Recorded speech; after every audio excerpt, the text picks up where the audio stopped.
presented by the Data Break Network.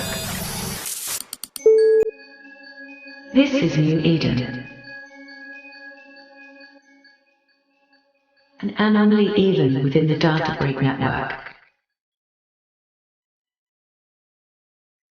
Ever since the dawn of aviation, mankind has looked to the skies with hopeful expectation of conquering the stars.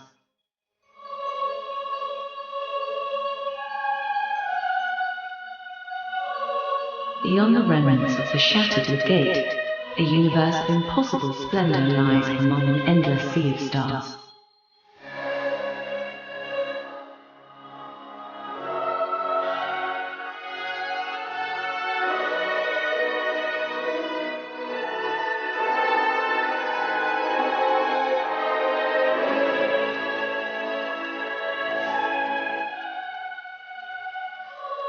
These are the sounds of the cosmos, the sounds that echo through every corner of the universe.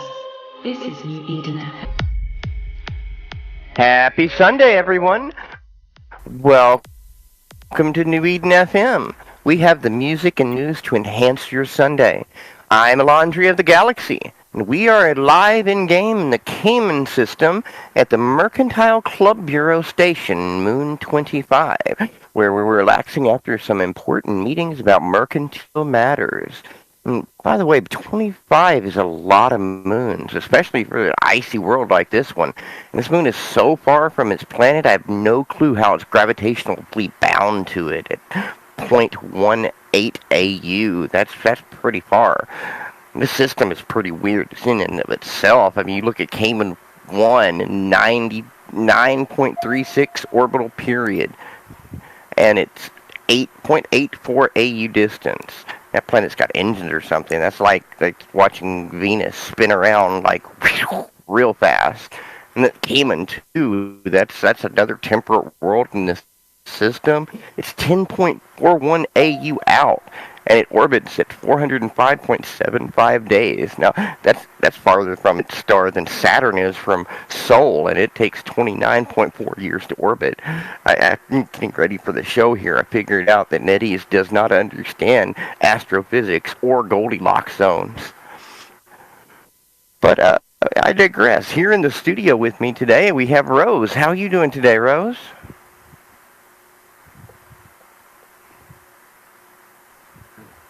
I'm doing good. Just got home from work, so I'm just getting settled down. How are you? Doing good, doing good. Got lots of exciting things to talk about today. And also here in the studio with us is our producer, Maestra Mackenzie. How are you doing today? Good. Where else am I going to be but the studio? There you go. Sounds like kind of an oxymoron, don't you think? All right, we're good. Now, it does indeed. It does indeed. But we've got a lot of things to cover, obviously, since last time we had a show. Super carriers are out. So lots of exciting stuff going on with those. And, of course, we were going to have some interesting things happening with the war. Lots of information going on there. So we do have some good stuff to cover today. And I know that we're also going to have some very interesting tunes to accompany our news. What genre we got going this week? I mean, I think that we've made it through pretty much all of them at this point, right? So today it just feels like a rock day, but, you know, I don't know. Maybe next week we'll do house or something just to put a little bit of EDM in there. I don't know. There you go. Yeah. I'm down with that. Kind of figured that this time we'd have more of the metal variety, right? So you can expect your heavier stuff, your Metallicas, your Slayers, your Five Finger Death Punch, that kind of music. Oh yes, I do enjoy that. Mm-hmm. Yep. Echoes and online Right now. New Eden News. Welcome back to New Eden News. All right. Well, since we didn't have a show last week, we didn't actually cover the new patch that came out that covers super carriers.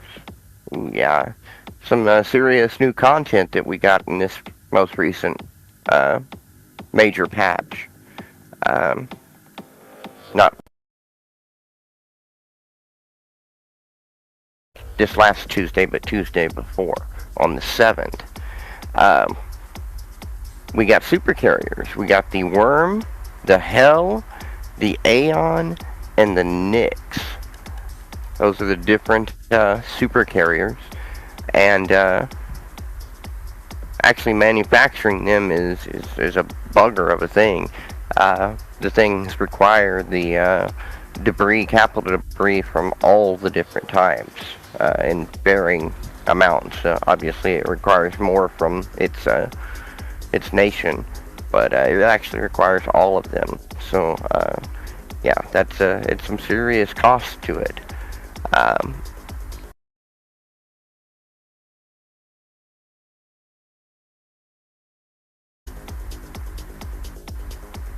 Primary sources for obtaining the blueprints and everything is to obtain tactical component transport containers from destroying capital ship rally points, capital ship special fleet, and unknown capital ship rifts. Open them to get a transport container NPCs super carrier. This is your Eve Echo State of the War Report.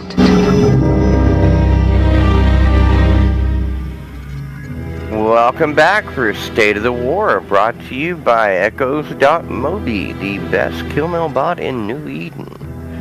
Alright, so there is some happenings that have been occurring. There's been some fires here and there and everywhere, particularly in Fountain. Fountain, of course, has been a particular source of a great many fires of late. But there's also been fires in Esoteria and up in the north once more.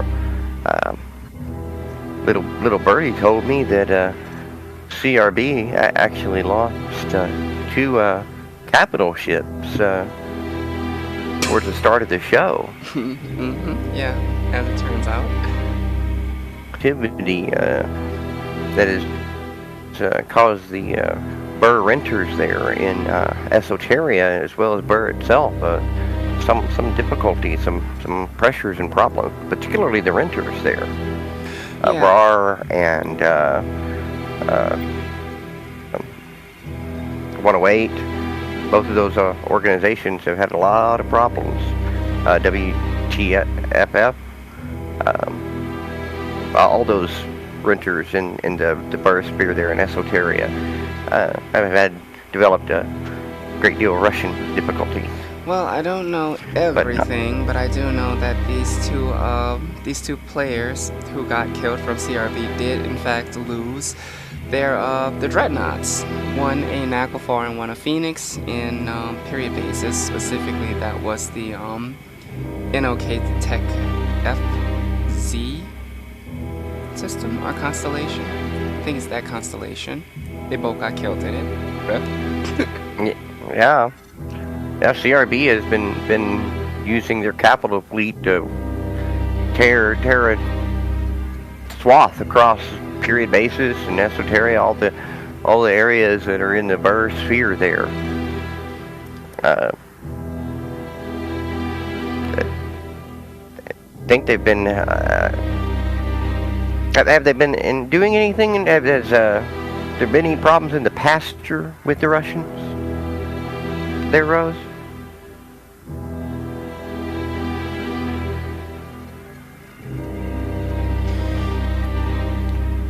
I think Rose isn't with us at the moment, but yeah, that's good that they're actually getting some kills. I know that one day last week, I believe it was, that CRB just tore through RAR space and hit structures and ran capital anomalies and just absolutely dominated their space for a bit there. They're operating out of NPC stations and whatnot, so their CRB has gotten to be a real force to be reckoned with. CRB always was a pretty nice force to be reckoned with. They never were bad. Oh yeah. Just oh no. They're yeah. Okay. Prominently problematic. More prominently problematic. Prominently They problematic. I don't know how else you describe it. I mean, they've just been tearing a swath across New Eden. I mean, all through the hippo territory. I guess it's hippo territory now, not crab. Call it whatever you want to. I mean, it's the same thing, right? And I mean, yeah, all tearing a swath across the south. And they're an independent corporation doing it. Indeed.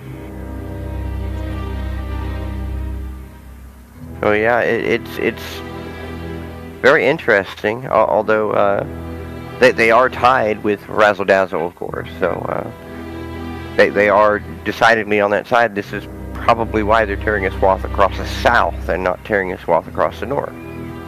I mean, war is I suppose it depends on how you look at it, right? How do you want to see it? Okay, do you want to see it as, well, this war is still going on, or do you want to see it as there's just still scrimmages going on because one side has already achieved their war objectives? I mean, that's kind of what it comes down to, right?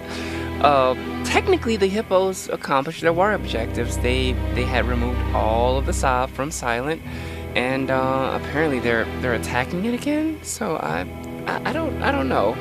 This is weird. I don't know what to call this anymore, because this isn't technically a war. I know war quite well in EVE Online. I know war quite well in EVE Echoes. This doesn't resemble any of those things anymore. It's just, this is really just hatred that's gonna go on until the servers go down. I think so. I mean, you know, the hippos put out an announcement saying that Silent's back at it again, and so that you know, they're setting everybody red, but not forming the big blue donut just yet.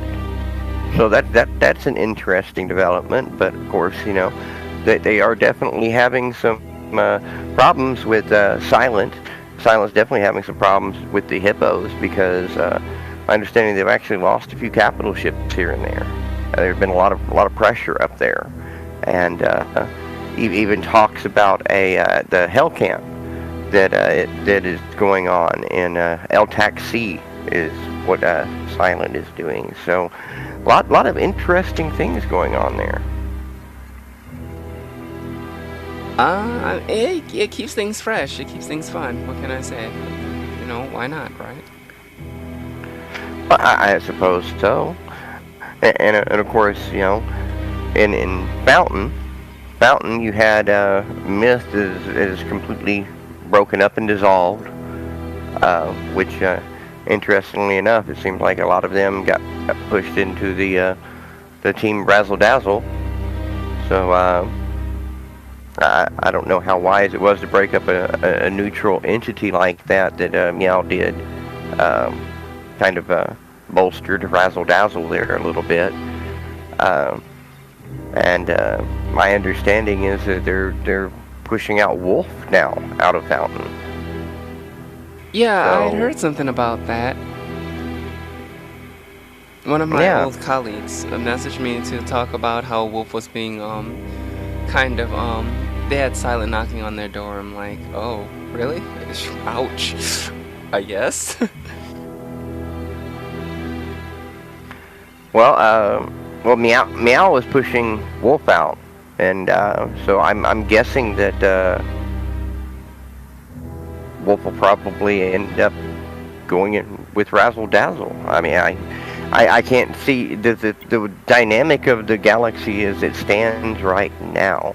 There are two distinct sides, and then being a neutral entity is becoming impossible because one of the two sides is going to come knocking on your door. You know, obviously in the north, Silent was doing that some in Fade and things like that. Even my understanding, demanding rent from people, and when they didn't pay, knocking down their structures. So I mean, you've got that going on in the north, and going on like, how's that going? I think it's a little touch and go. I mean, I don't think they've quite got the system worked out. But what they have done is they have populated Declan again, so they are up and running, and I've seen the intelligent screenshots of capital fleets of mining and things like that. So, I Wow. mean, they, Not they bad. are they are they are they are doing some stuff. So, they are reestablishing and they are obviously working on, I would imagine, getting their citadels to level 4 and things like that. So, all that stuff takes time, though. It takes time for the upgrades and things like that. So, I'd be You see, interested in knowing what the total population of level 4 citadels are in the galaxy now. I'd be interested in knowing like what the hippos are thinking about that. Like, if I know a lot of you guys probably think that I actually talk to them a lot about war and stuff, given our history, but I really don't. I don't talk to them that much these days. I would love to discuss the logic of what they're planning on doing, because in some cases, a fun thing to do might be to like let them just build all that shit up so you can go back and tear it down later. But Yeah, but I'm a vindictive person, so yeah, but it has created this dynamic of two very distinct sides in the galaxy, and you know, there are very few neutral entities left in the game that don't live in ISEC. I mean, obviously you've got Pravi. Pravi is the oldest standing neutral entity in the game. Uh, and you've still got ESCA, but I mean, ESCA is kind of, you know hippo adjacent, I guess, because they're in with the East. So I mean, you gotta wonder, is it just going to be just two sides in the galaxy forever, and that's all that there would is? it would suck. I'm gonna be honest with you. That would suck so bad, and it is one of the negative consequences of the situation that's currently going on, right? It's the fact Yeah. that at this present time, at some point you're probably going to get dragged into something that you're likely not going to want to be a part of. And you got to make the choice. Okay, well, what am I going to do? I have to side with one of these two entities. And sadly, because this seems like it's going to be an endless conflict, neither side wants to go ahead and say, let's call this off. It is you end up having to stay in league with people that you may or may not like to work with. In the case of hippos, at least they're getting it out by shooting each other, right? But in the case of Silent, it's like, well, I mean, you decide that you're gonna go that way, then that's a long-term investment, and a lot of players really don't, they don't really particularly want to work with Silent, for one reason or another. They have their reasons why they don't want to work with Silent, but I mean, it's I mean, it's their game, and I guess I guess as long as people are having fun, right? That's all I can Well, tell yeah, you. But yeah, whatever, whatever. yeah. I mean, Silent did do the Goonswarm thing, though. They lost their space, and now they're back in it. And not just like, back in it with a citadel or two, like back in it in a major way. Like they recolonized a whole region of space. Yet that's, say what you will about the way Silent behaves towards other organizations. They got to be doing something right inside their organization, that they were able to stay cohesive long enough to be without Sov as long as they were, and then to be able to mount an operation to reclaim a whole region. They they, Yeah. they have to be doing something right inside Oh, their I agree. organization. I completely agree with you. They are doing something very right, and I Hmm. think that the one thing that Silent did in fact do right is they realized early on that even though this is a light version of Eve, it's still Eve. We had a lot of people even in the earlier parts of the game's history that complained because this was too hard, or this thing was too difficult, or why do we have to work as hard on this or that or whatever, why do we have to, why can I not get the best materials in high sec or low sec or whatever. And a lot of organizations, I'll be honest, kind of fail to teach their people what Eve life is honestly about, right? Because let's face it, some people came from Eve Online, like Sun Banana. He came from Eve Online. Other people, like Mama Sars, who was the leader of Genesis Federation, came from Second Galaxy, if I'm not mistaken. So she had no Eve Online experience. But I think that Silent's best benefit was that they realized that they needed to lean on what had already happened, what had already been done, and what had already been perfected, and what had already been proven, because this is still a type of Eve. When it comes down to it, the devs might have done a lot of things that aren't in a positive way for the player base. Yeah, the Plex market is all messed up. I agree. Yes, the economy is all messed up. I agree. Industry is messed up. Yeah, I agree. Exploration is pretty messed up as well. I agree. There are a lot of things that are messed up, but the general concept of how war is conducted in Eve remains unchanged from 2004, if I'm not mistaken. It's the same damn thing. And if Alliance leaders would have instilled in their people the Eve Online mentality instead of the Care Bear mentality, they wouldn't have had that. And take it from someone who lived through 2 different organizations collapsing.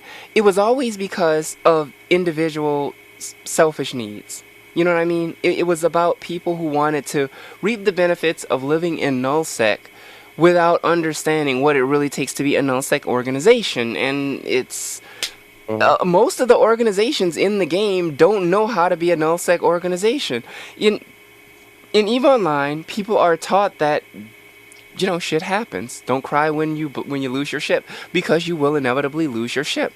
And you think that in Pandemic Horde, which is one of the most new-friendly player organizations in New Eden, of course, for EVE Online, you would think that they would be more crying, but guess what? When you get in the doorway, they teach you immediately, if you lose a ship, that's part of the game. Don't cry about it. And in any organization you join, you lose a ship, don't cry about it. That is the first step to teaching someone how to be an EVE player, teaching them how to lose a ship and not worry about it. When you can lose a ship and mentally you don't worry about it, you lose a ship and you go, well, that sucked. I mean, we played EVE Online, well, you played EVE Online along with me for a while. I think it was last year, and you remember we were on comms, and I lost the ship that I was riding in. I was like, well, that sucked. But it's like people have a different mentality. These high-sec islands and stuff like that everyone wants to kind of isolate themselves in, at least the Care Bears want to isolate themselves in, when they finally get tired of that lifestyle and they are finally ready to come out of their shell and they are finally ready to actually play Eve and go to nullsec and get some content and fly with people, I mean, the first thing that's going to happen, hopefully now, they're going to be taught, don't cry when you lose a ship. Because inevitably they will lose a ship, and I think that that's what Silent did right. They taught their people early, it's okay to lose a ship. They taught their people early, it's okay to lose structures. They taught their people, and they made sure that this was important. It was a part of the mentality. It was a part of their teaching. And when they finally did lose all their shit, it didn't matter. It didn't matter. We tried telling people that at the end of Pantheon. Stoney said it 101 times. We can always rebuild the structures. I said it 101 times. We could always rebuild the structure. But people still left. Why? Because they lost their structures. About half of the Pantheon community fought, even though their structures died. They lost their structures, and it was what it was. But a lot of them bailed out because either A, they didn't want to lose any more structures, or B, they didn't want what happened to Happy Bees to happen to their smaller alliance. You know what I mean? The greater part of their alliance. And so, it's like, when it comes down to it, you don't know how strong your organization is until they lose structures. Really. You just don't know how strong your organization will actually be until they lose structures. So congratulations to Silent to proving their strength and for proving their worth, because guess what? They survived losing all their structures, which is what broke everybody else before them, and they're still alive. You can go over there and you can blow up their structures again. They'll probably still be alive. And because they've already lived through it once, and it's not the worst thing in the world. But I do hope that now other organizations who were looking at this, who were a part of this, who saw that losing a structure is not the end of the world for an organization, maybe now the next organization that does get stomped on and does get all their structures destroyed might not have the same mentality. I'm actually surprised that Myth had that mentality, given that what happened to Silent, you'd think that Myth would have the same mentality. Let's just stay together. We'll just go somewhere else if we have to, because who cares about the structures? Structures live and die. Anything you build in EVE Online is destined to be destroyed at some point. That's how it works. Well, yeah, this is very, very true. Of course, it is, as a smaller organization, it's very hard to stay together whenever you have no hope of being able to reclaim the Sob, because they lost it because they were outnumbered and outgunned. When you're in that kind of situation, and you're a smaller organization, you don't have a lot of the resources to fall back on to keep your organization running when you're Sobless. It's a very, very hard thing to go from being a null-sec corp to being a low-sec, high-sec corp. Unless you decide to do something like focus on PvP and mercenary work or something like that you don't need Sob. But most corps, they have PvEers, they have writers, they have industry guys, they have miners, and all these people, they need Sob in order to play the game that they are used to playing. So that it becomes very difficult to keep the people, especially whenever you can join one side or another and play. And really, if you think about it, that's really why everybody's playing this game, is to play the game. If you log in and you have nothing to do, it makes it very difficult to want to log in, Yeah, I agree.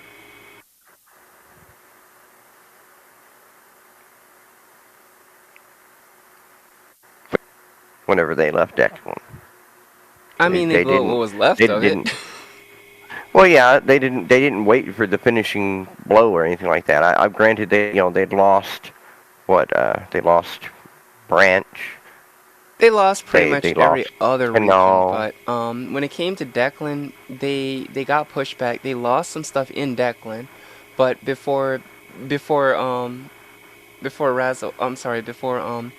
Crab Co could move in and take the rest of it, they did set fire to it, which, I'll be honest with you, that was the common tactic in World War II, right? If your enemies are closing in, then you burn, you decommission the base and you burn that son of a bitch down so that they can't get anything from it. And in this case, what they actually did was they kind of just took the points, because all the points, or the majority of the points that Crabco was getting was coming from structures. Let's be honest. It wasn't necessarily killing the ships.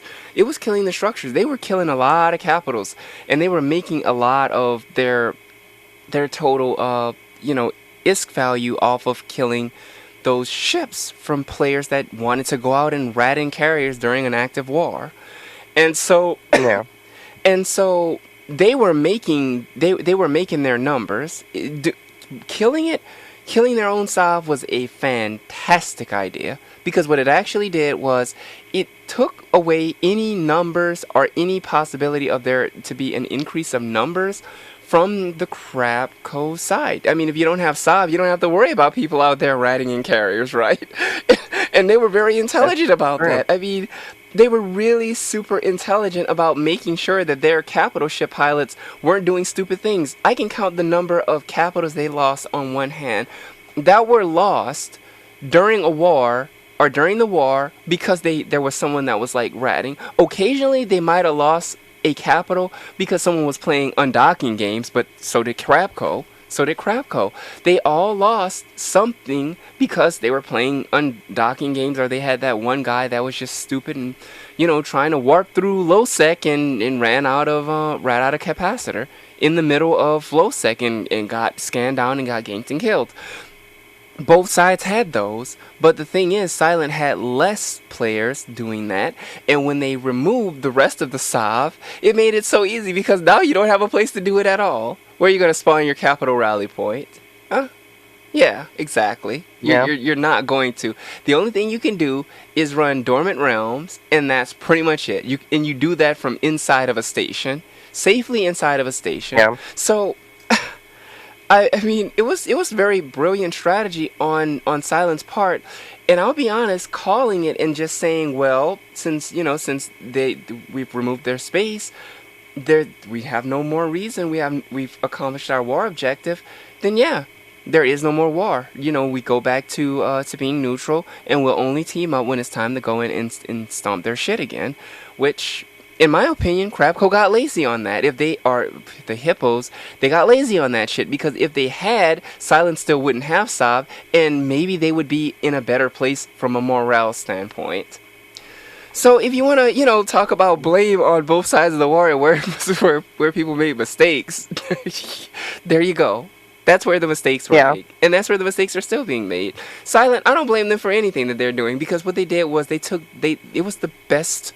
It was the best option. It was the best option for them. It was brilliant, and the fact that that the Hippos relieved so much pressure and allowed them to recolonize the entire, which, they clearly let them do it, because there's no way that they would have done it if they had kept pressure on them. No way. They let them do it. So I guess. Well, the thing about it is they did attack, and they did actually manage to save a citadel, and from that citadel sprung forth many others. They had laid down a couple of citadels, and one of them got destroyed, and the one that was for the evening, right in the middle of I guess their prime, they managed to pull it out and save it, and then laid a whole bunch more. And, Good stuff. I guess sometimes all it takes is one, right? Mm-hmm. Yep.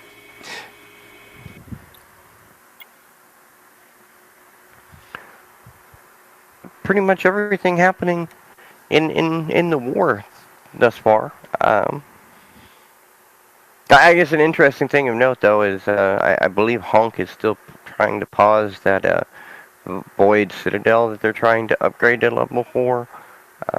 I'm not sure if they continue to pause it, but they were doing a pretty decent, annoying job of it in typical Honk fashion.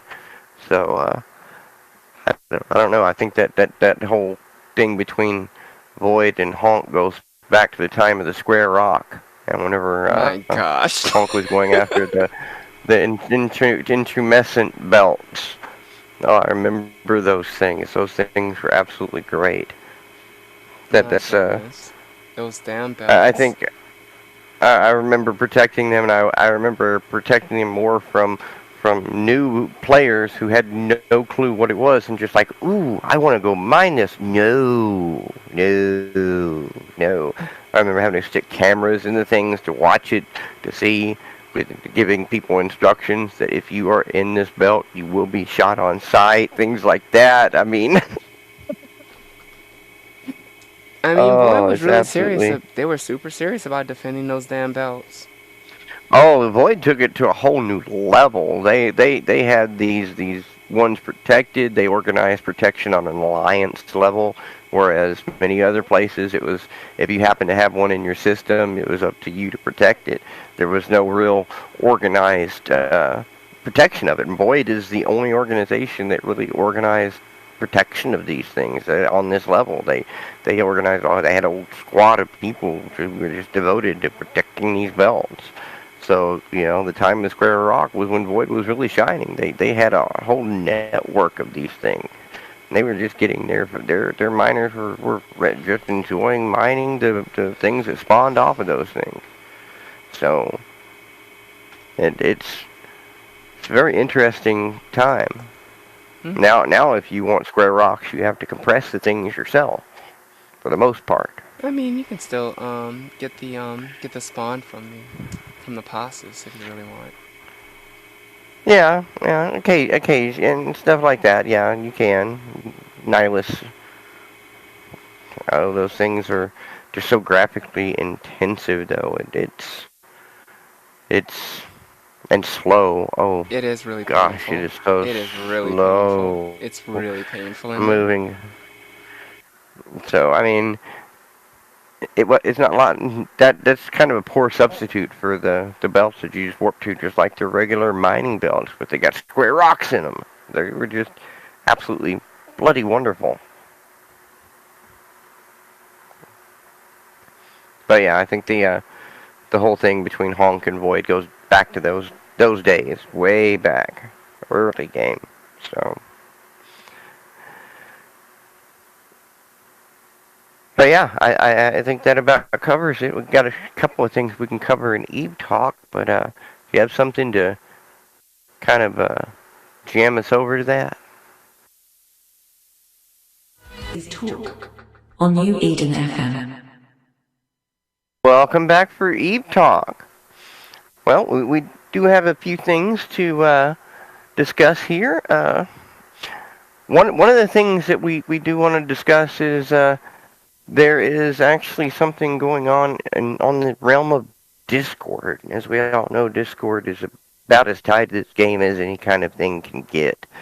And on the Eve Echoes Discord, they've had a problem with people messaging people saying they're from NetEase, asking them a Q&A and things like that, and then advertising another game and getting you to download it.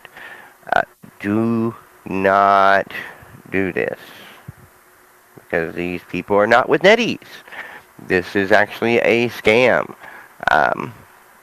Malicious software is being installed on your computer when you click that link. So, yeah, do not do that. Just make sure you report them so that they can be weeded out and everything like that.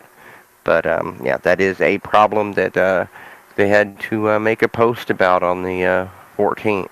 It's a significant thing. So that is something that you do need to be aware of. So, you're listening, and obviously, pretty much if you play this game, you pretty much use Discord. So just be aware of that. NetEase is not actually going to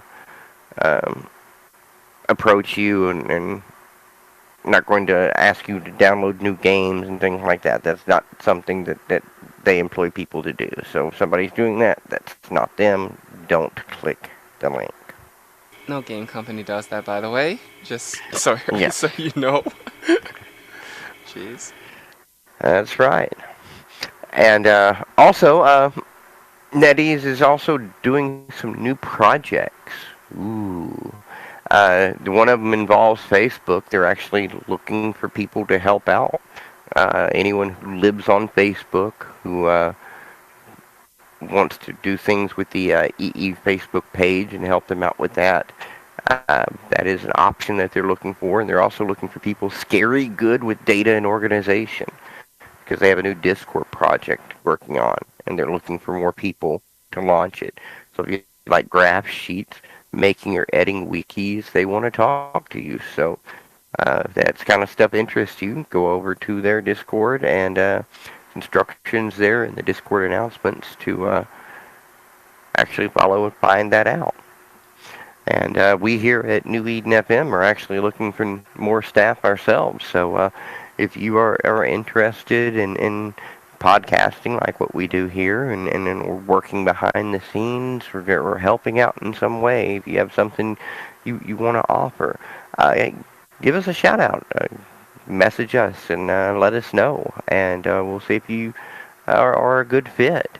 But we are looking for additional staff at all levels. So that's something we have in common with NetEase right now. We don't have much in common with NetEase, but in this instance, I guess we do.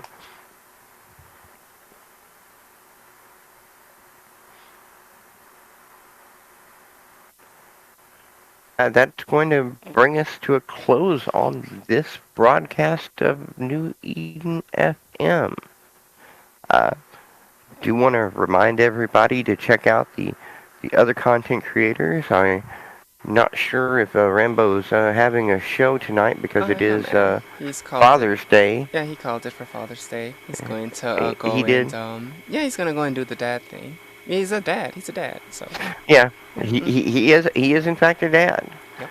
So yeah, but go ahead and just remember to check out their look at their library and watch past shows and check them out next week whenever they come on. There's also Sheev.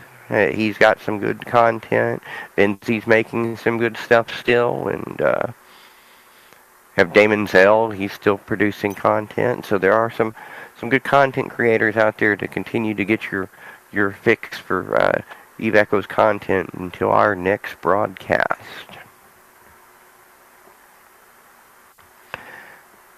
Now, of course, I do have to tell you, I'm not contractually obligated anymore, but it is a fun thing to do. If you happen to see a Meow pilot and local, go ahead and throw a couple of cat puns in local. They just love that.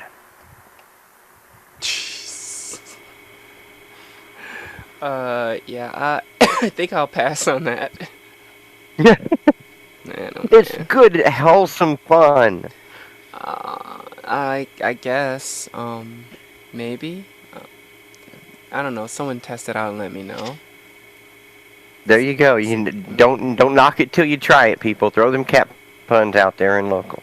Yeah, I'm going back to bed. I still have the flu. Oh my. In the mix. See you next week.